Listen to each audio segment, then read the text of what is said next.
This ABC15 Flash Briefing is sponsored by Sanderson Ford. All roads lead to Sanderson Ford. Hello, I'm Megan Thompson with your top stories from ABC15 Arizona.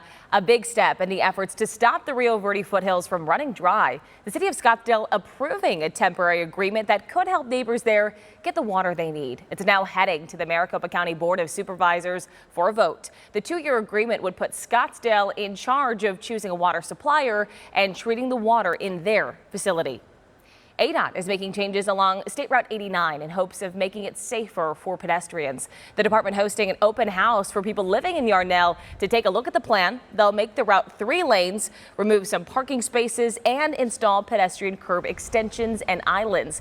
ADOT says in their 3-year study, they discovered a lot of people crossing streets in various areas. Several cars parked near corners and drivers passing others on the highway.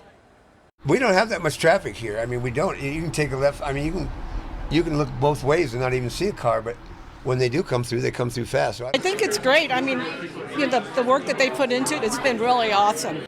We think drivers will slow down, and this will be safer for drivers and pedestrians. Yavapai County Sheriff told us the deputy who hit the woman last September is back at work now after a DPS investigation cleared him. A reminder for those traveling to and from the high country now, rock blasting is blocking off I-17 in both directions once again tonight. This is between Bumblebee and Coldwater roads. So what is ADOT doing? Exploding parts of the Black Canyon Highway. Well, don't worry. It will all be pieced back together better than before to make for a safer, smoother commute.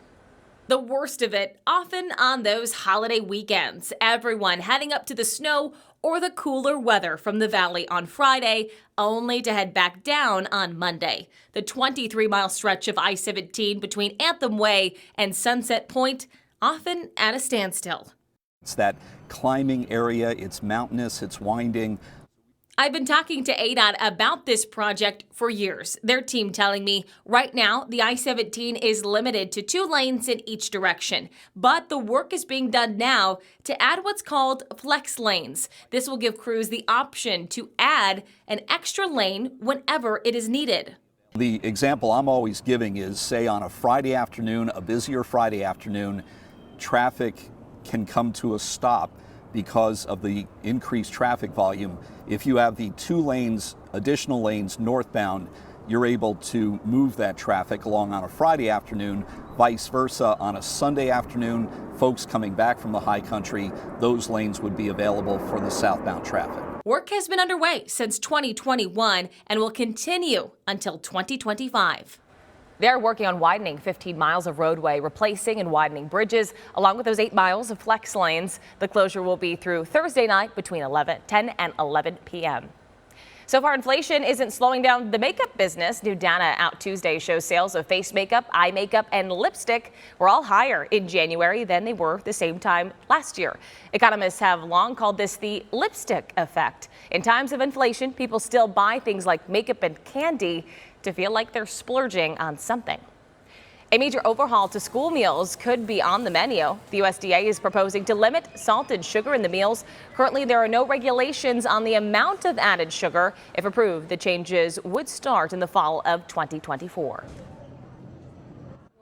For the latest headlines, weather, and traffic, you can always head to abc15.com or download that free ABC15 mobile app. This ABC15 Flash Briefing is sponsored by Sanderson Ford. All roads lead to Sanderson Ford.